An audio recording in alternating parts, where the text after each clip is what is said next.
So you ventured into the pop session world with Lucy Silvers, is that right? And Girls That's right. Aloud. And Yeah, then you've been Kylie's drummer since 2010. Is that the correct? 2010. Yeah. That's right. Yeah, yeah. And when did you start playing for Will Young? Will Young was 2015. Okay. Um, so yeah, terrifyingly, that's been 7 years now as well. I'm like a serial. Well, I'm not really a monogamist, am I? But yeah. Anyway, But he's um, obviously he keeps coming back to you because you've just been on tour with him, we've right? just finished. Yeah, we've just finished. Really lovely. It was his 20th anniversary, although I think maybe technically it might be the 21st now, but obviously, everything that's happened. But yes, so we've just done his 20th anniversary tour. Wow. Wow. Yeah, Can't which believe was that very that's cool. been 20 years of Will Young. That's insane, isn't it, as well? No, I know, and how that reflects on the rest of us, but Right, Kira, do you want to kick off the questions then? Yeah. Um, so can you tell us a little bit about your family setup at the Yeah, moment? absolutely. Married with two kids, super normal, super normal. Ellie is my eldest, she's 10, and Noah is my youngest, he's 5. The age gap is because apparently you have to be in the same country to have another one. So you know that was a learning curve. And yeah, and we live in a house in North London that we moved into just before the world ended. So we Mel and I moved into a flat in North London in 2007 with the idea of sort of, we're just going to sort of check the area. I'm North London born and bred, but, we're going to check the area. And if we like it, we'll buy a flat. And she moved us in when I was away. I just started, it was my first tour with Duffy, I think. And she moved us in, and I got back, I don't know, like 3 weeks later, didn't know where anything was, and it was all chaos. And then sort of fast forward, life happens, things happen, and we got married in the same flat. We had Ellie in the same flat, and it was great. It was a two-bedroom flat. It was really lovely. Um, and I just kept going away. Mel got busier. And then Noah came along, and it was sort of like, oh, right, okay. So we absolutely haven't got room for us. So we managed to find this place, and we moved in December 2019. And I was sort of thinking, oh wow, okay, it's a big deal now. Got a house, it's all the things that go with it. But it's okay, there'll be work. And things came in, and March 2020, I was in Brazil with Kylie, and it was great. I was thinking this is going to be okay, and then boom, the world ends. But I'm very grateful. I'm eternally grateful of where we are, because where we were, there was no outdoor space. There was no, we walked to a local park. All the normal things that families do. We walked to a local park that had the swings and the slides and all that kind of stuff, and it was great, but there was nothing sort of on our doorstep. And actually, during the pandemic, that local park that we used to go to closed, so we wouldn't have even been able to go there anyway. So like I say, I'm eternally grateful that we have a garden and we have a field very close. And I just, for all of the bad things that happened to a lot of people during this last sort of 2 3 years, that is something that I'm happy that the kids have their own spaces, and we have a space where, because Mel's been, the kitchen table that has been, well, up until she's been back for quite a while now, but for a long time the kitchen table was her desk, her office. And there was space to do that. God knows what we would have done if we'd still been in the flat, to be Do you honest. mind telling us what Mel does? What's So her job? Mel is head of TV and content at Virgin Records. Right. So I married a clever girl, and thankfully, because that has allowed us all to keep the heating on, or not actually. It hasn't actually turned on yet. I'm really proud of the fact that our heating has not kicked in yet, which means that all of the sort of insulation is actually working. Oh wow, well done. Yeah, I've definitely very smug. caked. That's fine. No judgment, no judgment on anyone who has got their heating on. But for some reason, our house has just decided it's warm enough, and it's making that decision for us. Good. Jem? Yeah. Okay, yeah. Going on from what you were saying then, can you tell Mm, us about what it's been like for you, so touring as a father before COVID hmm and what it was like during COVID and then post-COVID? so pre-COVID, um, it was one of those things that neither of us, neither Mel or I, sort of thought about the idea of not being on tour because, I've been doing this just over 25 years, and um, prior to Ellie being born, I'd be away sort of 7, 8, 9 months of the year. Obviously not concurrently, but you add it together. And it's just what I did, and it's how we were. And uh, I was on tour. I was away on the Aphrodite tour with Kylie. So it was one of her sort of biggest productions. It was this enormous thing in terms of crew, and it was just this big juggernaut. And we had a week off in LA, and Mel came out. It was our wedding anniversary. She came out. It was great. She came out for a week. She went back, and then we went from LA to Australia, and I had a phone call in the middle of the night, and she was sort of really like flustered and upset. And I was like, "Oh God, what's happened? Is the flat burnt down? Has she been mugged, burgled, or whatever?" And she said, "I'm pregnant." I was like, "Okay, cool." And I was elated, tired, but elated. Um, but then I was away for basically the first trimester, finishing off the Aphrodite tour. So Mel had to go and do the first scan by herself, and all that kind of stuff. Which, as a man, as a dad, um, I feel like that's the time maybe that you bond, because for you guys, the minute, I guess, maybe you intuitively feel, or you do a test and you find out that they're a part of you already. But for us, our life kind of doesn't change, and and everything is talked about in the future. Oh, well, when this happens, this is going to happen. This will be, and actually, people talk about it in terms of consequences, which I think is a really negative connotation. Uh, it's not. Well, we can get onto it later, but the amazing things. It's like, oh, well, you'll get no sleep. You know, get sleep now because you won't. And like, well, I can't store up sleep. I could sleep for a week and then not sleep for 48 hours, and I'll still be tired. Um, so that's it's quite it's interesting how society still in 2022 doesn't see it as a good thing. It's like, oh, well, your life is going to change, and so missing the scans and sort of not being there, and not being there for that excitement. I think I just sort of allowed panic to creep in, even though I was really excited when Mel first told me. And actually, it was very, not wanting to go into too much detail, but it was very like, a lot of people, try and try and try, but she was out for a week, and we sort of thought, well, we've been together, we're married, let's try, and it happened. Boom. Um, so there wasn't even that, really, that road, that journey of like, oh, I'm going to keep trying, and that disappointment of a month goes by and a month goes by.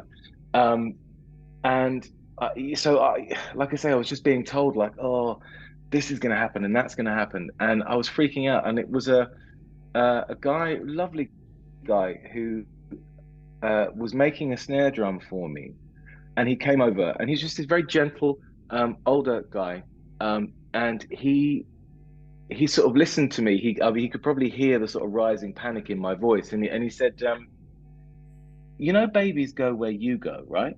And babies do what you do, and you're still in control. And I just thought, oh, okay. Um, I know we're slightly digressing here, but so prior to Ellie, I just toured, and that's what I did. And Mel got on with her job, and it was fine, and we didn't really think about it. And um, then I was home for a bit once we found out, and as I say, the panic was growing, and then that sort of slightly calmed down, and I was in rehearsals. So Ellie was born in February, 2012, and I was in rehearsals for Kylie's anti-tour um, at Mel's due date, and we were 3 days into rehearsal, and I had to leave. I was given 3 days off to be to be at the birth, which was just as well because it took 3 days, um, which was which was hectic. You know, I'm sure you guys know. Um, and then I was straight back into rehearsal, and then 10 days later, I was in Australia for a month. Um, and uh, but luckily, that was it in terms of travel for basically the first year of her life. The work that I was doing was UK based or London based, and all of that panic just sort of disappeared. Talk of the devil. Hello, what do you need? No, you do your thing. Uh, 10 and interrupted me. So, um, love you. Um, uh, but I went away with a sense of having something to really work for, to really work to make a solid home. Um, but all of that panic just disappeared, and it was like not I couldn't remember life before her, but you know, she was the most amazing thing that had ever happened to me, basically. And you know, I try not to give out advice to any uh, about to be parent because I think every situation is completely individual, but B, you can't describe it. You know, you think you understand what love and care and attention is, but actually, I don't think you really, you know, there's just something very unique about it. Um, so yeah, it was tricky, and coming home. I mean, I'm terrible on flights anyway. Altitude makes me very emotional.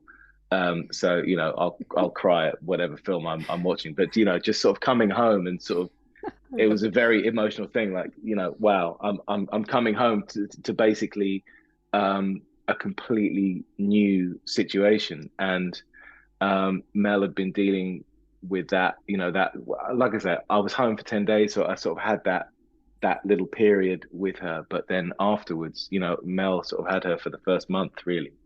Um, and so I was on catch up, but I loved it. I really loved it. And I'm I'm really pleased that that year, the rest of 2012, wasn't particularly hectic.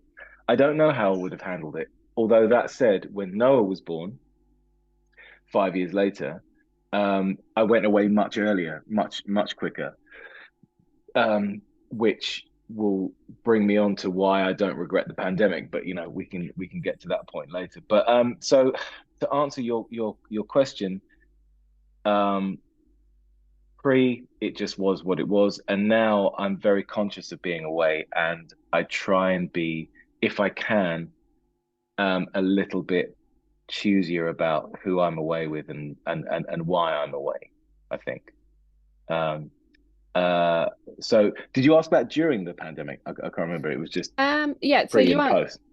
yeah, but you, Parenthood, what were pre and you, post. yeah, how did it change for you? So what were you doing during the lockdowns? Were you the main carer for the kids?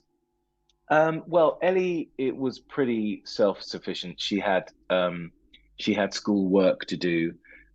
We were really lucky. The school that they both go to um, had some provision. They were on sort of Microsoft Teams, and they had some stuff. Noah, who was still in nursery at that point, it wasn't really anything. But the great thing, and look, I am really aware that a lot of people had a really rough time during the lockdown and a lot of really awful things happened. But I look back on that and I can't really regret it because I had and I've always had and I hope I always will to some degree a great relationship with Ellie.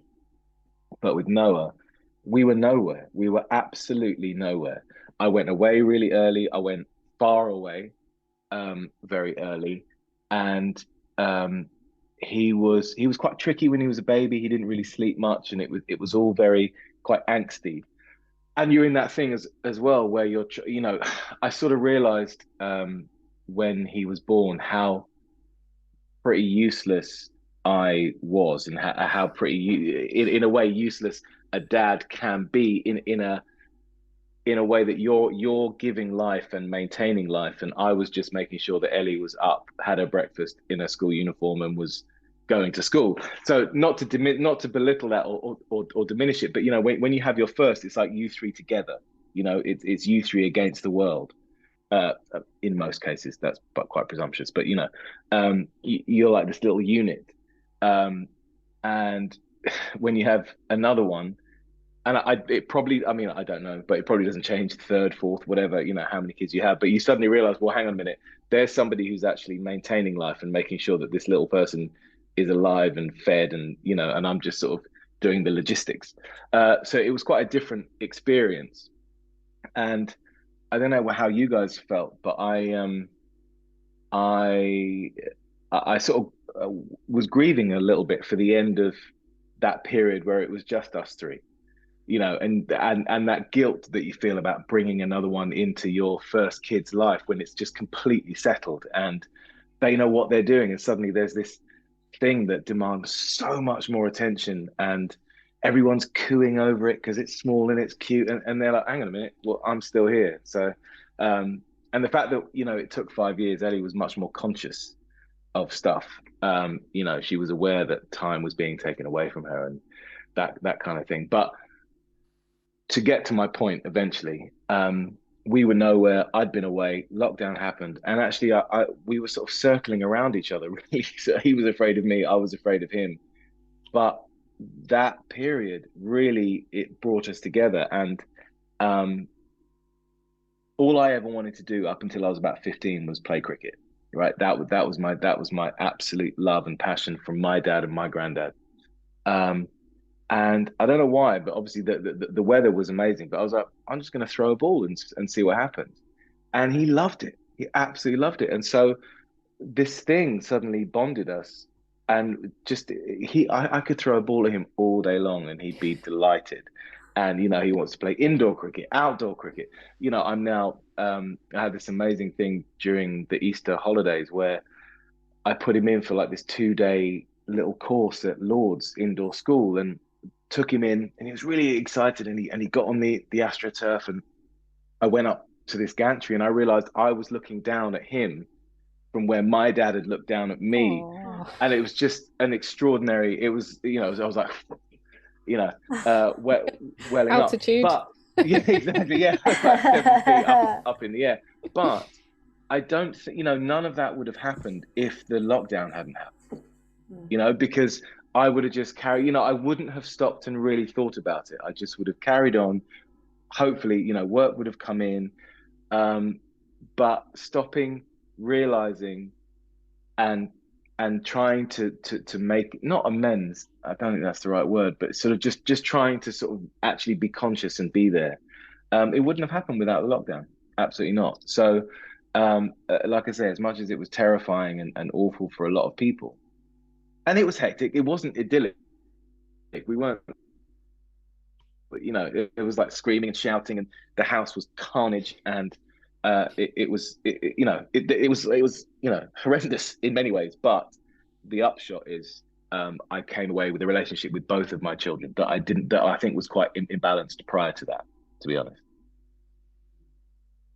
I'm glad you mentioned about the guilt with the older child, because I had that so badly Oh, before my yeah, youngest was born. No one really yeah, told me about that. I felt awful the whole time for months. It's yeah, terrible. absolutely. And there is a thing, like Ellie said to us the other day. Oh, can I have a little sister? And like, after we said hell no, it it's an interesting thing, that there is a time when they sort of want another one in their life, and they want someone to play with and someone to dress up, or whatever. But you know they have, when they're really little, they have no say. They're just like, oh, this is happening, and yeah, the guilt is huge. And like I say, it really was a grieving period. Before Noah was born, I was just sort of saying goodbye to that.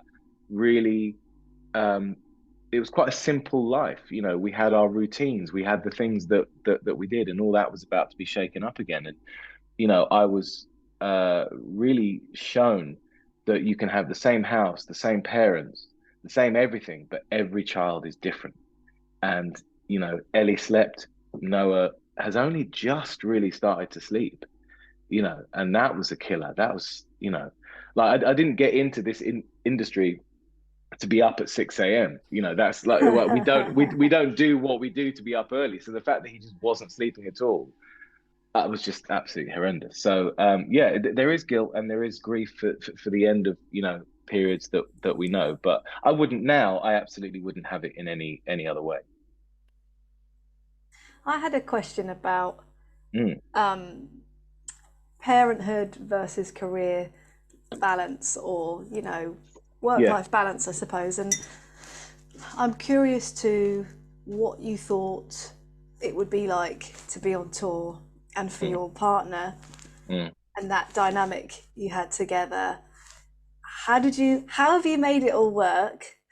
Well, and that's debatable that I have, or that we have. I don't know. I think the really important word you just used is balance. Because life is absolutely a balance. And we all know, no matter what we do, whether we have children or not, if you have managed to create some kind of equilibrium where we're able to do things that we want to do as well as things that we have to do, then we feel better about everything. You well know the days that you're snappy is because you're missing a certain element that allows you to just take a deep breath and say, okay, you've drawn all over the kitchen table, whatever. For me, on a day-to-day basis, it's things like being able to go for a run. And, to going back to what it was like pre-parenthood, I had a studio at the top of a rehearsal premises in Acton, and I'd be there all day. It would be like my place of work. I'd go there at 10 in the morning when it opened. I had a running machine in there, so I could run in there as well. And I teach and practice, and it just it would be an all day thing. Now, if I can get 2 hours, 3 or 4 days a week, I'm really happy. And it's sometimes it's really creative, sometimes it's just maintenance. If there's something coming up, then I'll use it in order to learn stuff or whatever. But if I can drop the kids off, get to the gym, get into the studio and do 2 hours, then whatever happens for the rest of the day, I'm okay. And that's sort of my balance. But in terms of the bigger picture, it's really tough actually, because right now I'd love to be at home with the kids. Genuinely, I love getting up, pack lunches, school runs, the routines, the after school clubs, all that kind of stuff. I do genuinely enjoy it, but also we have to, well, there's two things really. One, we have to sort of think ahead to when they're older and don't need us so much. And what do we do then? We can't just say, oh, hey guys, I'm here now, and pick up as if nothing's happened. It doesn't work. But also, and I think this is quite important, it's okay to show our kids that it's okay to be happy in what we do. I hope that we're long past this thing where parenthood is a burden and our lives end, which is what, I was afraid of, and all the negative consequences, and that we have to compromise and do things we hate. I think especially for women, that has to change. The idea that, so for example, Mel, the last year and a half has been out way more than I have, and is working way harder, and so she'll do a day in the office, and then she'll have to go on to a TV shoot or go to a show or what. So there are weeks when the kids don't see her. Just like if the only difference is she does come home at the end of the night, but ultimately she doesn't see them. And kids, as you well know, they get into habits so quickly. So, you know, if I'm then out one night, I'll get a phone call like, apparently I haven't made the milk right, or you know, apparently I've sat in the wrong spot because that's what, you know. So it's like all of these things, they happen so fast. But I maintain and I'm adamant that's okay. It's okay for Ellie and Noah to see that Mel is happy and busy and successful. Um, but it is tricky when, I mean, maybe if we were in the 70s or the 80s and there was a real clear choice, you know, a musician could say, I want to be in the studio, or I want to be on tour, or I want to do pit stuff, or, you know. I think now it's not naive, that's quite harsh, but it's quite optimistic to think that you have a choice. I think, um, as freelancers, we just have to take what's in front of us. I think we can work to create a niche, but ultimately, you know, I'll do what's in front of me. You know, I finished Will's tour uh last Saturday night, and then I had a call. Did I want to go and do a day with Katie Tunstall the next day in the studio? I was like, well, yeah. I was broken, and I didn't play a note till 2 p.m., which is my absolute witching hour. Like that's the time that I'm just fast asleep. So she was like, right, should we do a take then? I was like, yep, absolutely, absolutely, and sort of slapping myself Oh, on the way to the booth. But you know, it's not like I can say, right, well, for the next 3 months, I'm just going to be in the studio, because that's not realistic. That's not how it works. And you know, I think, you know, I sort of mentioned it earlier, that the sort of fantasy of what it is. I think social media creates far deeper and not dangerous fantasies, but maybe sort of deluded ideas of what it is. You know, the record industry is in the biggest state of flux it's been in since its inception. And everybody's just trying to find a way to hang on to what it is that they do, or maybe find a new bit of territory.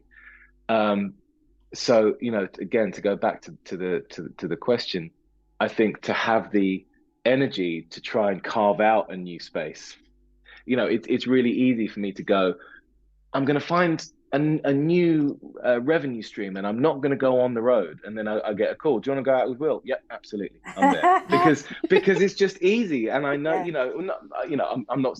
I don't mean to belittle it, but like I know it. I've done it, and yeah. it's lovely people. And actually, there's no band probably I'd rather have been out with for my first time out in a couple of years for that length of time than these guys. They're wonderful. Most of them are parents. Um, you know, everyone's in the same boat, and it was just really nice.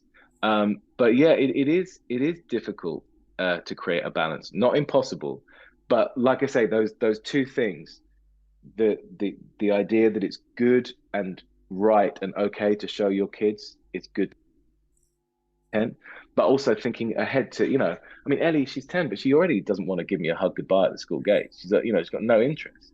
Um, uh, and Noah still needs me, which is brilliant. But you know, but that's not going to be long, is No. it? You know, it's really not going to be long.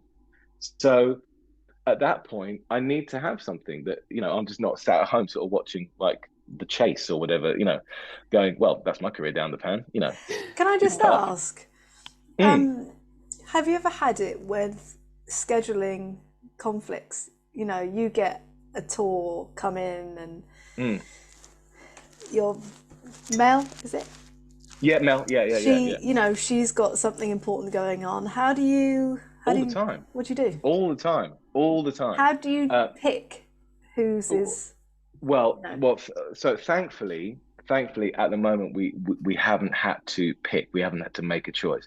Um, my mum and dad are amazing. They're like 10 minutes around the corner for us. So, you know, I feel very grateful. Not only do we have, you know, the house that we moved into and before the world ended, but I'm in my area. I'm like 10 minutes away from where right? I grew up, which is great. You know, Mel's parents were up north, and you know, so when Ellie was first born and I'd go away, Mel's mum would come down and stay with her, and you know that's brilliant. We all know that Great. that's great, and that's what everybody wants. Um, but for a long time, my parents would take the strain, and but they're getting older now, and this was the first tour actually, and it's been a revelation. But where we had somebody to do after school pickups and stay till about 7 when Mel usually gets home, or later if Mel has to go to a gig or whatever. And it took the strain and the stress off all of us. Honestly, it was the first time I've been on the road. So Mel and I have been together nearly 20 years, where I haven't had a phone call sort of 24 hours later going, "Oh, this has happened and that's happened," and I'm like, "Oh, well, there's nothing I can do." The kids weren't ill, touch wood. Well, they weren't, so I don't need to touch wood. It's fine, it's happened now. Um, nothing like that happened, and it usually does. And so, if it, I don't think it would come to a scenario whereby either of us would have to choose. I mean, if Mel has to be at a shoot or she has to be at something, she has to be there. It is slightly different if it's a scenario, especially post pandemic, actually, which is quite a good thing. People are used to working from home. Uh, Bosses, managers, they're used to their employees, zooming in or whatever. So if there has been a situation where one of the kids has been ill and I'm out, as a freelancer, as we all know, if you don't go to work, you don't get paid. But Mel could quite feasibly now say, okay, it's annoying, but I can work from home. I can zoom in and all that. It's fine. So thankfully, there hasn't been a real bust up, but those clashes, they happen all the time. They're happening as of next week again. I'm in doing some work with Kylie for up until sort of just before Christmas. Um, and Mel's got a ton of meetings and shows and things that she has to go to. She looks after, do you know, guys know self-esteem? She's like a sort of very, she's become like super hip. Um, and Mel's been working with her from the very beginning, and suddenly now there's just this raft of like TVs and stuff. So she's bonkers. Um, but yeah, thankfully I was like, look, for the price of 2 gigs every week, I have I just know that it's all covered and it's okay. So yeah, that's been a revelation, and not having to sort of worry, are my parents okay? Is it too much of the kids being bonkers? Because it's crazy. It's crazy for us, and they're ours. uh, so yeah, thankfully it's not really been an issue yet.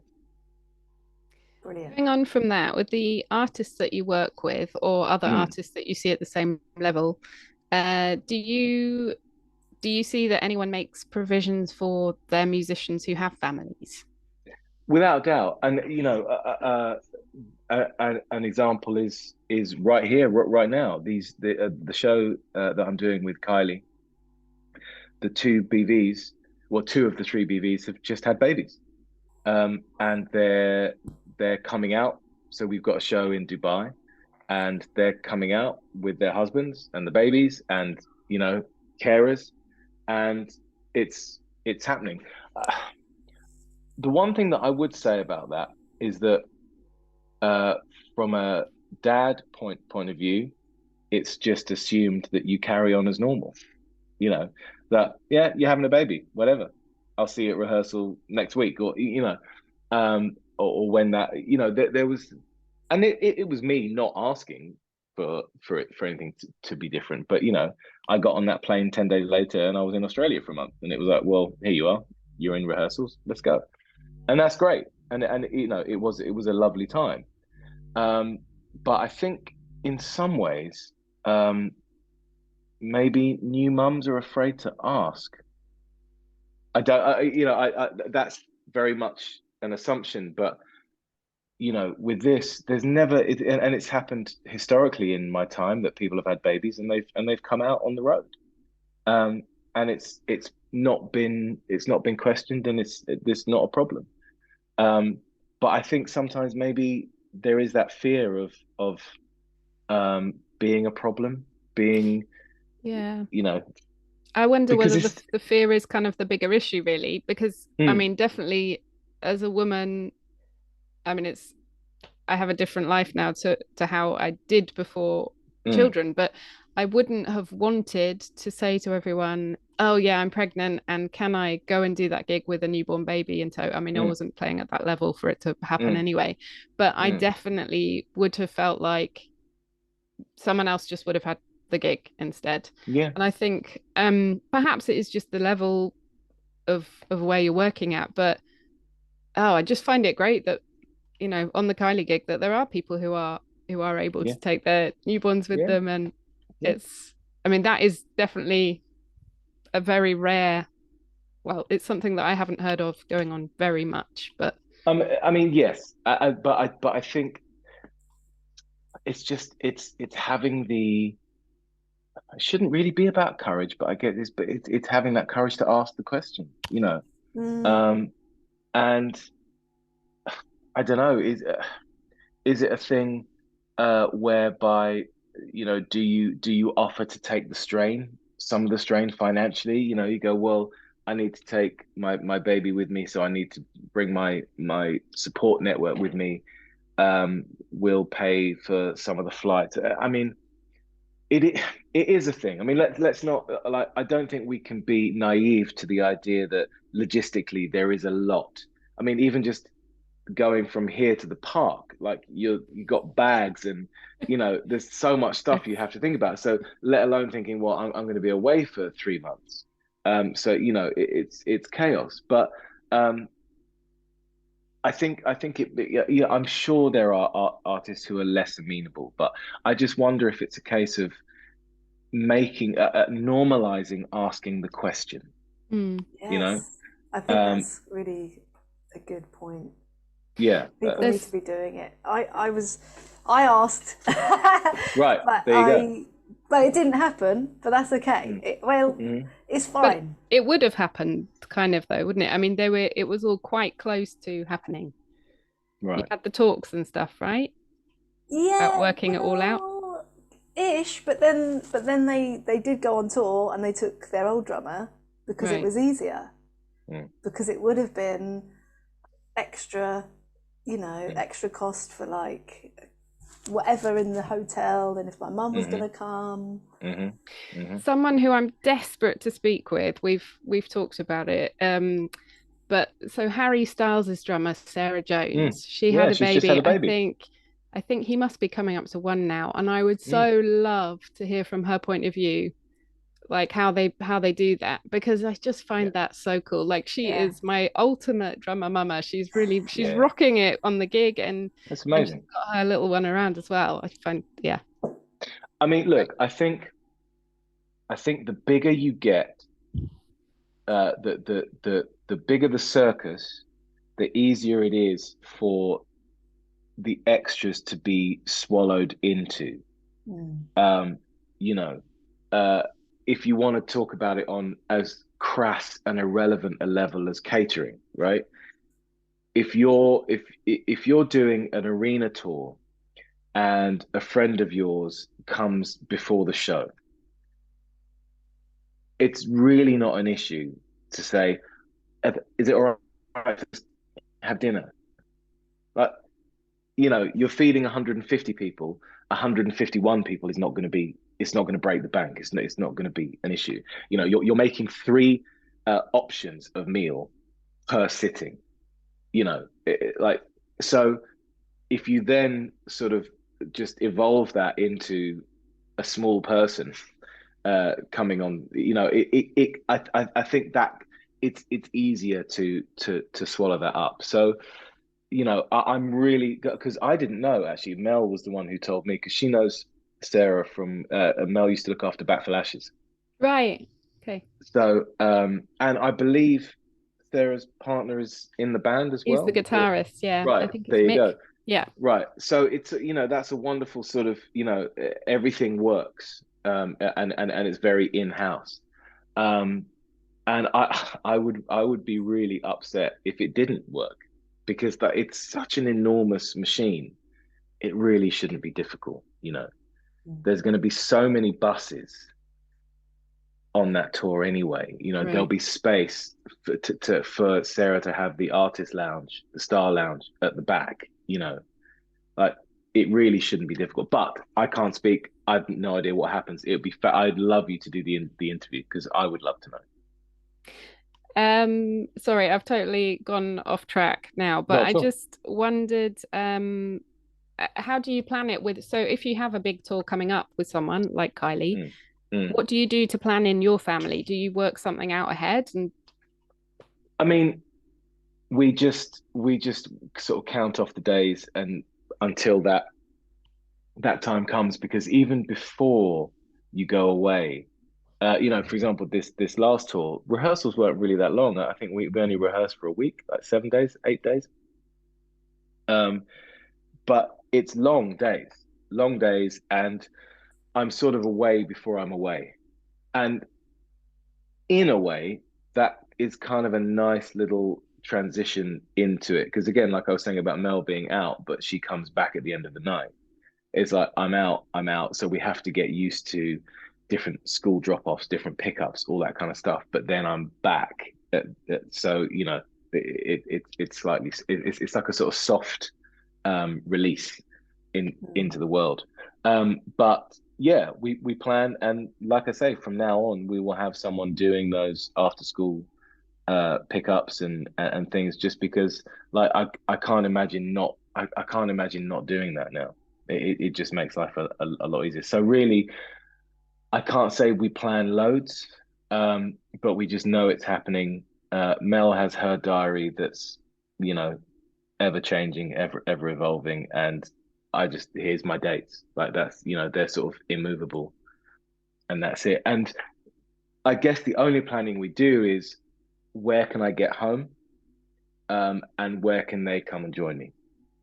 Um, you know, that's kind of the only planning really is where those little bits of respite will be. Nice.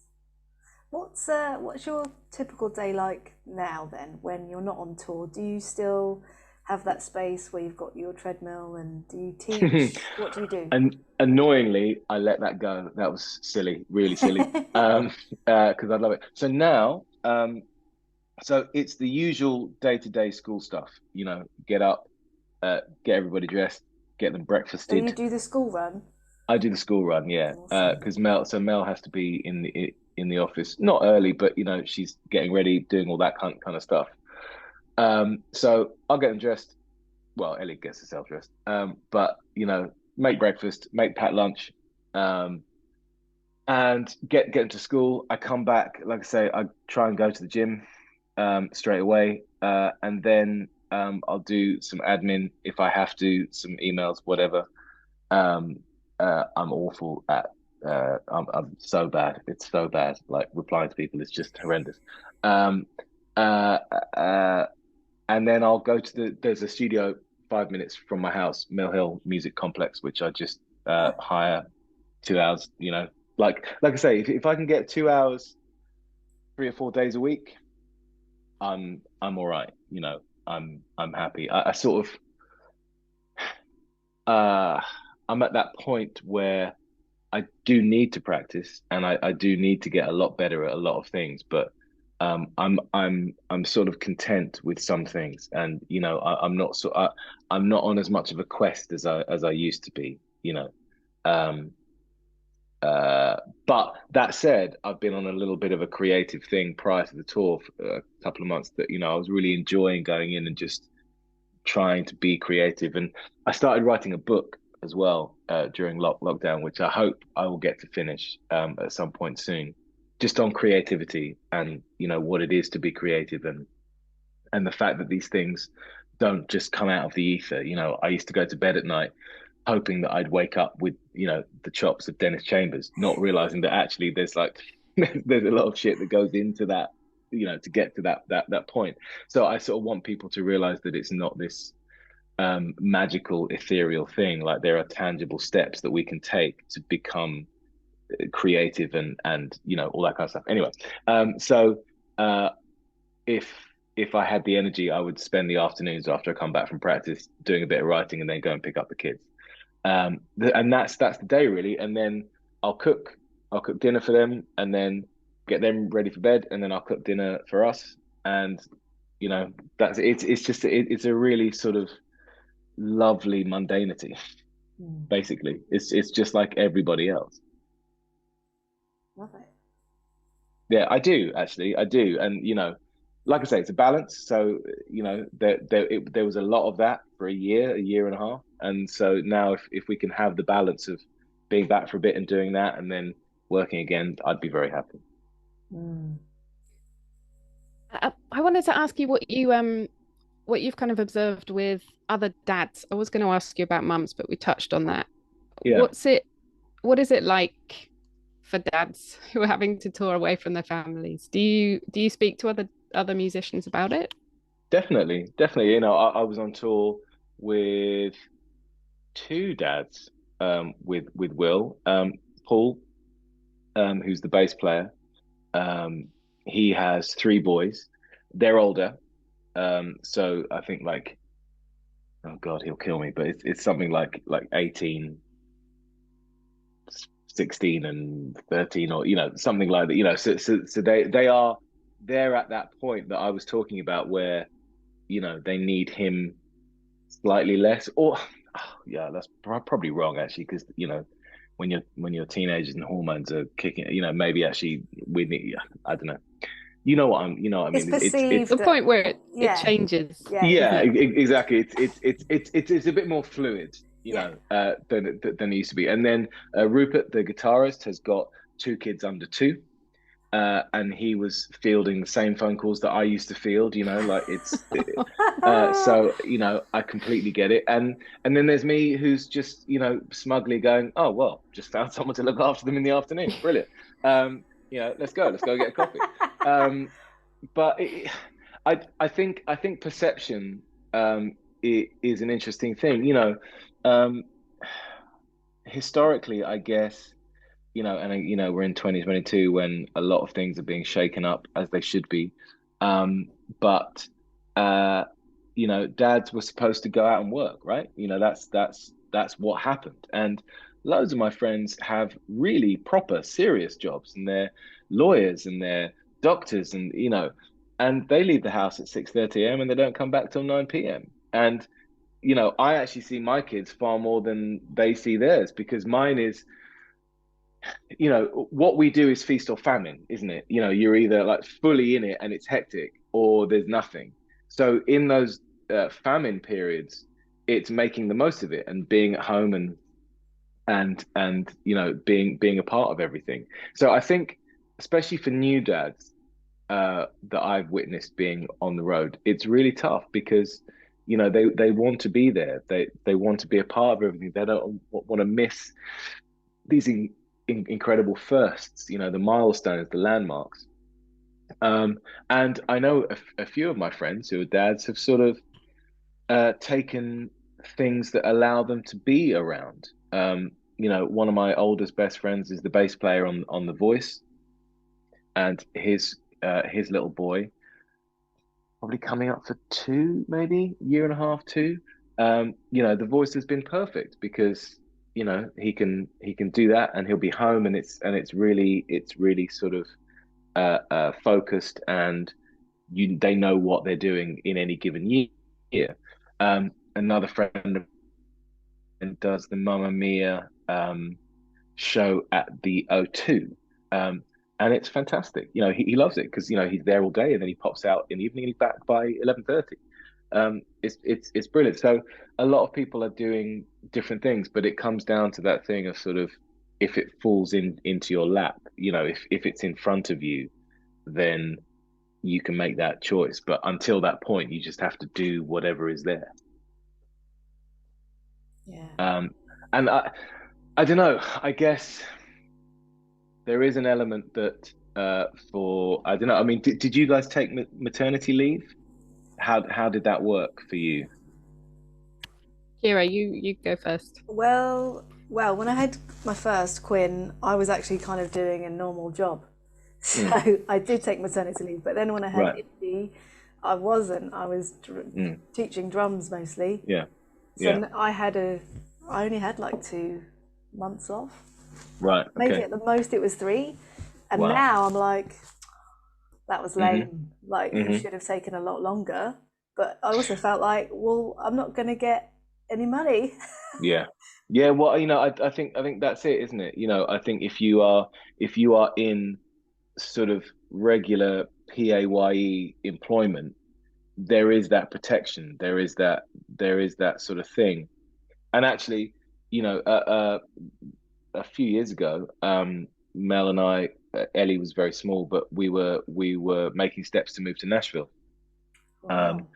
and I got my O1 visa, and I've got lots of friends out there, and not to say that it would be easy by any means, because it's still, no matter who it's still a struggle. Um, but we were just looking at quality of life, and maybe me not having to be on the road so much. There's a much healthier, stronger studio infrastructure there. Um, Again, no way saying that I'd land and go straight and do master sessions for Dan Huff or whatever, but um, you know, there is a pathway. Um, but just looking at how America works in terms of the work ethic, um, maternity leave is a joke.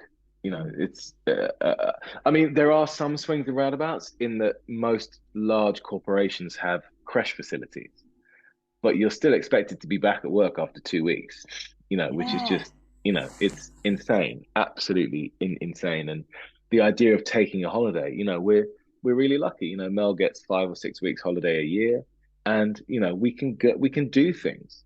Um, as you well know, it gets annoying when they get to school age and you can't, you have to go in school holidays when everyone else is going and it's 3 times the price. But there is still there's still that possibility, I think, and in different countries that's just not the case. Um, but yeah, I mean, after 2 months, I remember Mel, uh, before Ellie was born, she was like, I'm going to be back at work, I'm gonna be back at work like 6 months tops. And then a year came around, and she was like, I don't want to get back to work. I don't. Yeah. So you're in that same scenario. Yeah. Yeah, I felt really guilty. Like, but They won't remember. no, and They I won't. They won't think, remember. I've had lots of nice times with her since just me and Mm, her. It's just kind of absolutely. balanced out somehow. Mm. So And I and think and I it's think really sorry. no, no. You Go, go. go ahead, Jen. Go ahead. I was just going to say, I think it's something where, again, you feel guilty like ahead of it happening, or I Hmm. did, where I thought like, oh no, I don't, I need to get back onto, what I was doing, and Hmm. actually that time is so short. It might not Hmm. feel like it at the time, but it goes Hmm. by so quickly, and you won't ever Absolutely. get that time back, like everyone says. So No, it is absolutely amazing when you can take maternity leave. mm, And definitely. yeah, same for dads as well, which is Yeah. where I am, Yeah. it's a much bigger thing that dads can take time I as was going to well. say, So is Germany as progressive as places like Scandinavia, where dads get paternity leave and stuff? they've yes, and it's flexible. Like I think up to the child's 5th year of life that you can take. You have to kind Mm, of I don't know the rules. I've got to be honest. But mm, it's very flexible and it's quite. I never heard of anything like that mm, happening anywhere. Definitely not in the UK. That you can, I think you can take like a year as a dad. I think it's. hmm. wow. Well, hopefully that's But not incorrect, but then you get like it's again sort of six of one, half dozen of the other. Like, great. So you as a mum, is it 6 months statutory pay and then but I think like you get a Yeah. certain period, right? Yeah. Yeah. Yeah. Yeah. So brilliant. But then when you want to go back to work, childcare is Oh, basically, I yeah. mean, we basically paid 2 house deposits worth of childcare over two kids just to be able to go back to work. Yeah. You know, and no wonder so many parents, so many mums go, well, why? Because what you're doing, I guess, is investing again in your future so that Mm, when they go to school, you still have a career. Because we are still in an extraordinarily misogynistic working environment that, if you're not there, you just get passed over, you know. And Yes. quite obviously, you're no longer good at your job because you haven't been there for 3 years. But all that bullshit. It blows my mind. It blows my mind how much nurseries can charge, Yes. and people pay it. People are on waiting lists and fight. Yeah. Yeah. And why in society is it deemed, why are people asking so quickly, when are you going to go back to work? And Yeah, why is that deemed like the priority or seen definitely. as, I don't know what I'm trying to say. My brain is I know what messed you up, mean. but I It's yeah. I understand completely. Look, I think there are certain questions that you should never ask anybody. One of them is, when are you going to have kids? yes. Like that's it's disgusting, because who you have no idea what is going on in anyone's life. Yeah. And Yeah. then moving on from that, like, when are you going to go back to work? It's none of your business. Absolutely none of your business. Yeah. And I might be on the breadline, but you know, loving being at home, and that's my priority. Yes. Luckily, the other myth that was kind of busted after Ellie was born and after all that panic is that babies don't really need much. You know, Yeah. they need you and warmth and a roof over the head. That's it. You know, the idea that I mean, the bankruptcy comes when they figure out that they can, like, circle things in catalogs, and that's when it all gets like horrendous. Um, I'm getting that now from my 3 year oh, old. It's it's like, amazing. get me this, I mummy. know, nothing changes. Nothing. It's got Ellie spends her life on the H&M website. I'm like, get off it. What are you doing? Like, A, you're not going to have any of it, and B, read a book. So yeah, but when they're babies, like, nothing.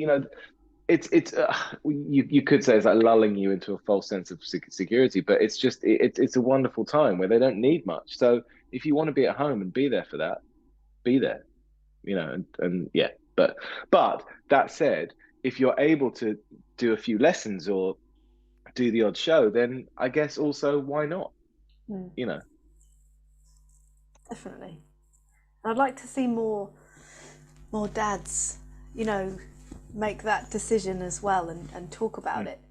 So it's not just so society can catch up a bit, I feel, Hmm. and dads can just say, oh no, I'm gonna be at home for a bit, actually. Yeah, yeah, but I just don't think we're there yet, and it's sad, but that I've never spoken to a friend of mine. Well, maybe that's why they're my friends, but I've never spoken to a friend of mine who's sort of been, sort of Victorian in their approach to parenting, and, like, they all love being dads and they all love passionately their kids, but they started a path. I was thinking about this actually. It is quite an odd thing whenever you take up playing an instrument or whatever, like 14, 15, and you think, yeah, this is what I want to do. I want to be a drummer and I want to be in a band, and I want to go and see amazing places and play amazing venues. It's quite bizarre when you get older and you sort of think, okay, let's say, I'm married, but let's say I'm going to get married, but I'm basically prefacing my marriage with, I'm never going to be home. Like, I'm going to marry you, but I'll be away for 8 months of the year, maybe. And then you say, right, well, I'm going to have kids. And then it's like, and I'm never going to be home. Like, it's actually quite a bizarre thing Did you have that that we do. chat with her? No, we didn't. No. And, I don't know, maybe that says, like, total lack of communication, but um, we just, I was in New York when I decided that I was going to propose, and it was quite a traditional thing. I was like, right, sort of Duffy was in full swing, and I was like, okay, I'm doing all right. It's consistent, and this was at the time when I thought I was honestly going to get, like, the 25-year carriage clock with Duffy. Like, this was it. It was done. There was no. She was just going to go forever.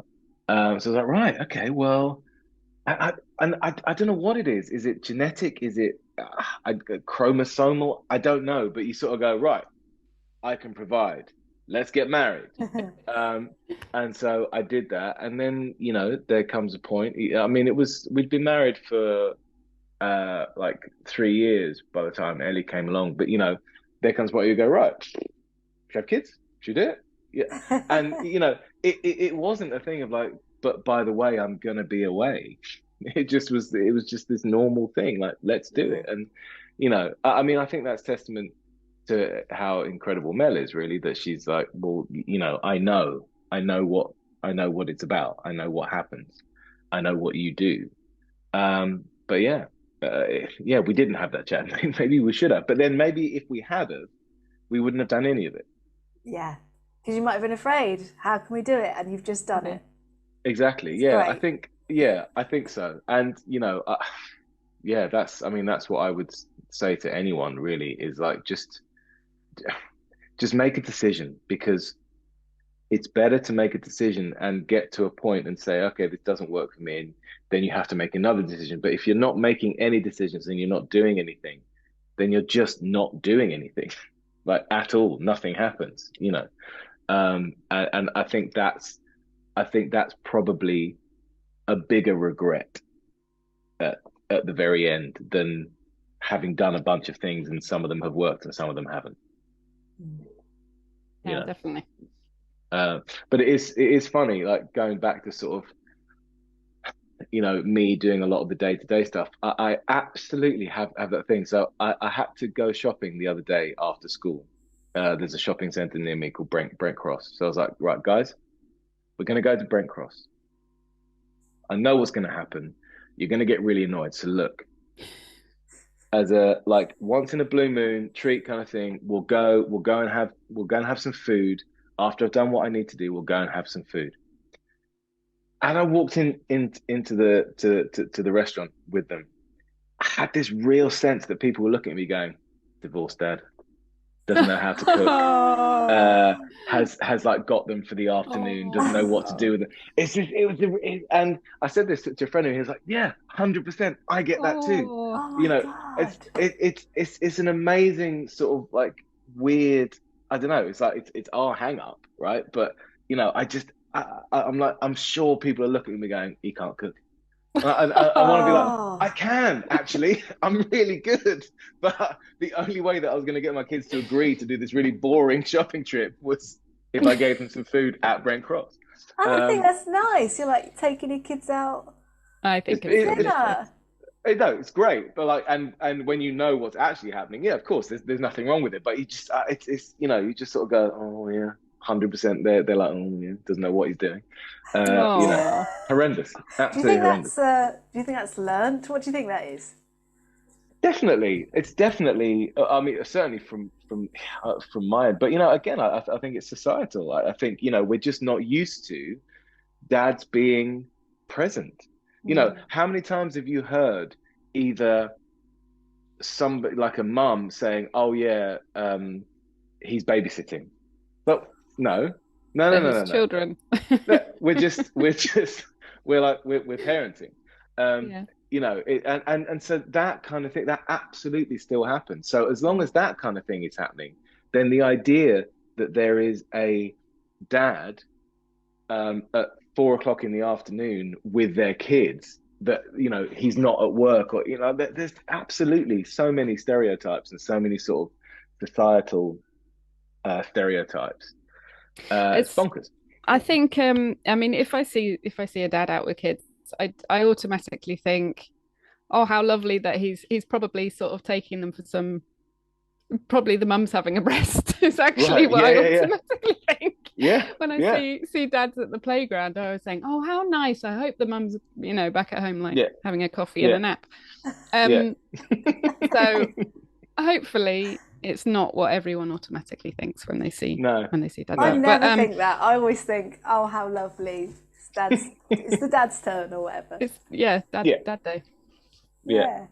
Yeah. Well, I mean, yeah, I hope again, that word. I hope everything sort of becomes normalized in a way, that no one thinks about because I just know that when Mel's gone, they're not thinking, oh yeah, divorced mum, you know, it's her Yeah. turn with the kids. Yeah. Exactly.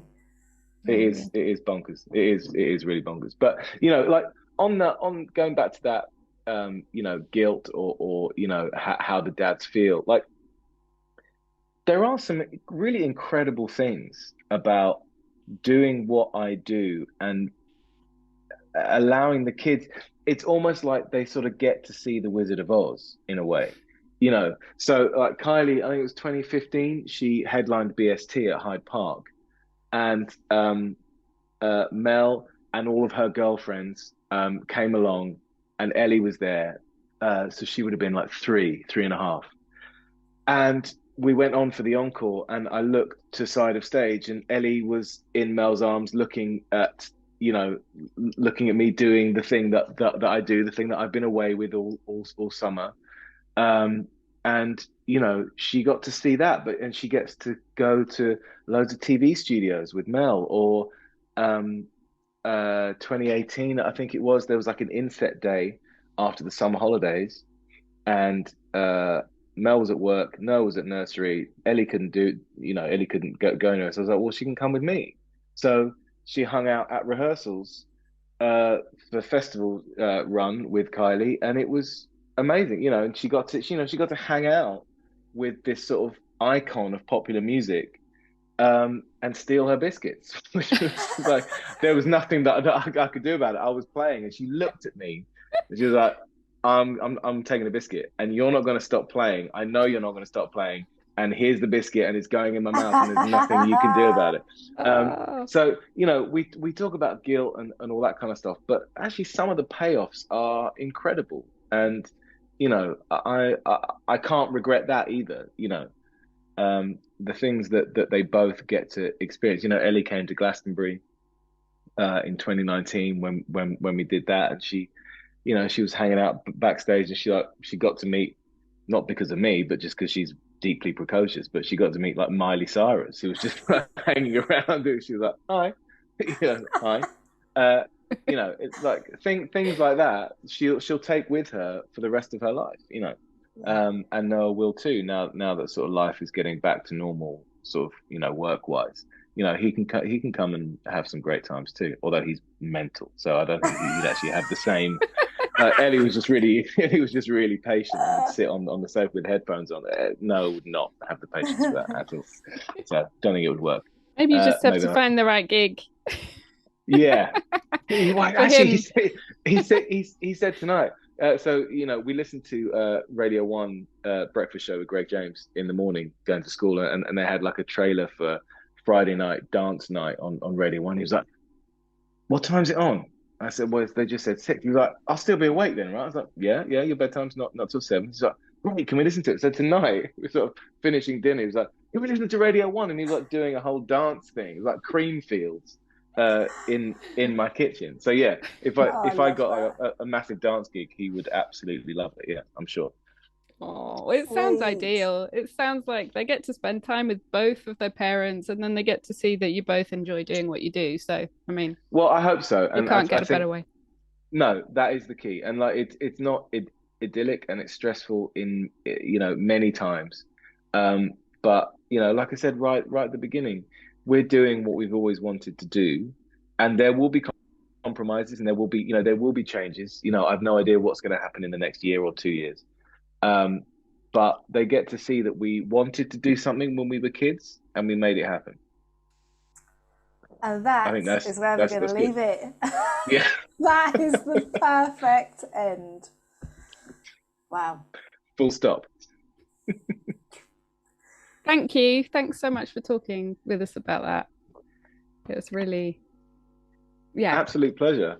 Really great to hear a dad's point of view. Yes. Thank you so much. It was just brilliant. Thank you so much for listening in this week. We hope you enjoyed it as much as we did recording it. See you this time next week. Take care.